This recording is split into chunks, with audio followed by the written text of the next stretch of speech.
तो बिल्कुल आप ठीक सोच रहे हो सर, ये पागलों की महफिल है।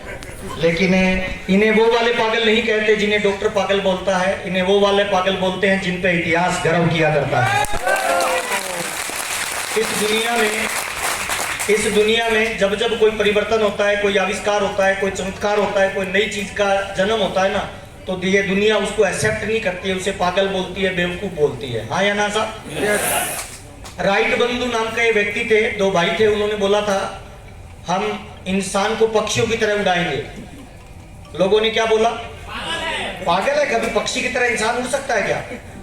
वो 7 मंजिल की बिल्डिंग पे गए, दोनों तरफ पंख लगाए, बड़े बड़े पक्षी की तरह ऊपर से नीचे जंप लगाया, सीधा जमीन पे जाके गिरे, नाक की हड्डी टूटी। 15 दिन हॉस्पिटल में रहे। हॉस्पिटल से छूटने के बाद वापस उसी बिल्डिंग पे गए, थोड़े और बड़े पंख लगाए, वापस गिरे, दोबारा हड्डी टूटी। तो डॉक्टर ने कहा तुम पागल नहीं हो, पागल सुकर हो, डबल पागल हो। जब एक बार में नाक टूट गया, दूसरी बार समझ में नहीं आया था। लेकिन वो लगातार लगे रहे दोस्त। और इस दुनिया में जहाज का आविष्कार जब पहली बार हुआ, रहती दुनिया तक उनका नाम अमर हो गया। हाँ या ना साहब? इस दुनिया में जब जब कोई आविष्कार, चमत्कार, परिवर्तन होता है, ये दुनिया उसका मजाक करती है, दुनिया उसका विरोध करती है।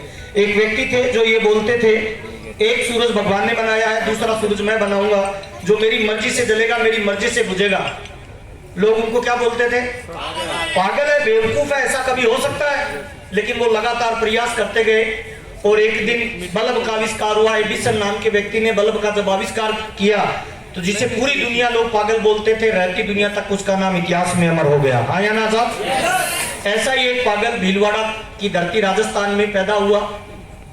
रात के 2 बजे उठता है, कपड़े का एक व्यापारी रात के 2 बजे उठता है और अपनी पत्नी को बोलता है, मैडम मेरे दिमाग में एक आइडिया आया है, मैं हिंदुस्तान को वापस सोने की चिड़िया बनाऊंगा। तो बेचारी मैडम डर गई। उसने जल्दी से बच्चे को खड़ा किया कि भाई जल्दी खड़ा हो, डॉक्टर को फोन कर, तेरे पापा के तार हिल गए लगते हैं। उसके घर वाले इसकी मजाक करते थे, दोस्त मजाक करते थे, पड़ोसी मजाक करते थे, लेकिन वो इंसान लगातार लगा रहा, क्योंकि जिस इंसान के दिमाग में कोई विचार आता है ना, उसकी पावर वही जान पाता है। वो लगातार प्रयास करता गया। घर वालों ने मना किया, दोस्तों ने मना किया, परिवार के लोगों ने मना किया, रिश्तेदारों ने मना किया कि ऐसा हो ही नहीं सकता। उसने कहा मैं कपड़े की किट बनाऊंगा और हिंदुस्तान को सोने की चिड़िया बनाऊंगा। लगातार वो लगा रहा। एक आदमी ने काम करना स्टार्ट किया।